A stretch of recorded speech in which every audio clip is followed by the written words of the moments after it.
Hello, I'm Jay. Thanks for visiting Toastmasters International to learn more about public speaking.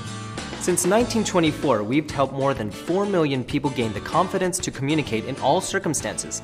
And one of the most demanding situations you'll ever face is speaking to an audience. Here are some time-tested tips to help you prepare so that you feel empowered to impress others.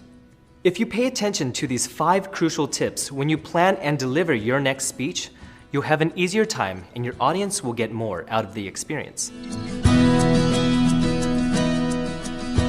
Now, if you want to overcome nervousness, the first guideline is simply to know what you're talking about. You'll have an easier time giving a speech on a subject if you know the subject well. Want to speak about your favorite musician?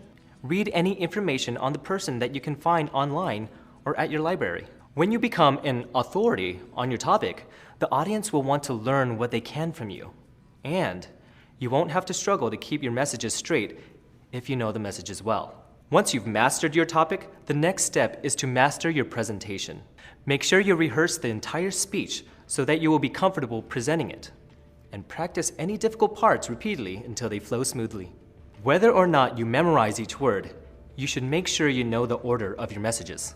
That's why new Toastmasters members begin with the icebreaker speech. It's a chance to talk about the subject you know best, yourself. Then all you have to focus on is practicing how well you tell your story. Understand the importance of knowing who will be listening to you and where you will be when you give your presentation. Both the audience and location can create limitations that are important to understand. For example, if you are a researcher, you might speak about the math behind your work. Now, if you're addressing a group of college professors, you could use highly technical language to discuss a sophisticated research project. Would you do that if you were describing your work to a group of school children? For young kids, wouldn't it be better to talk about how people learn things through research?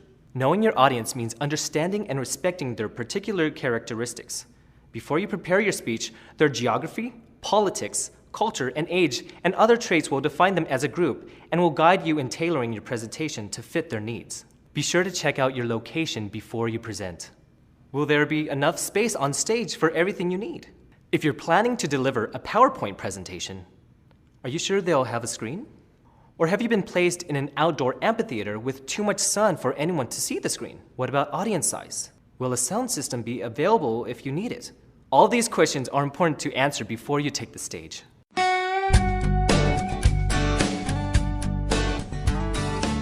This is an eye-opener.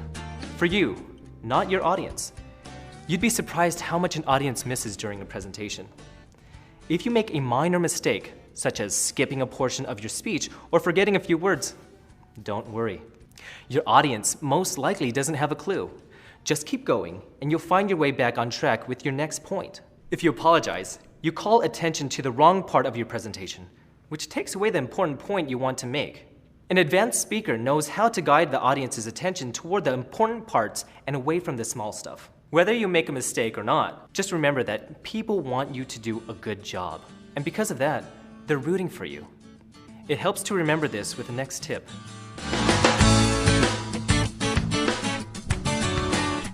A great way to find success is to visualize it. Give yourself time for this important form of preparation. See yourself making important, valid points with appropriate gestures and body language that emotionally connect you with your audience. Once you see yourself using what works, you'll feel more relaxed and confident. And don't forget to imagine pausing while your audience applauds wildly.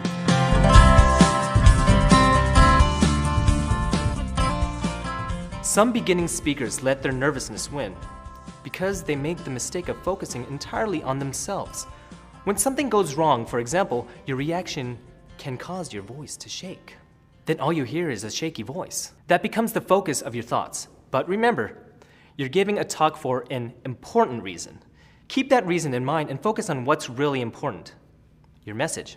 Find the passion to entertain, educate, inspire, or motivate your audience, and you'll find your purpose and your voice.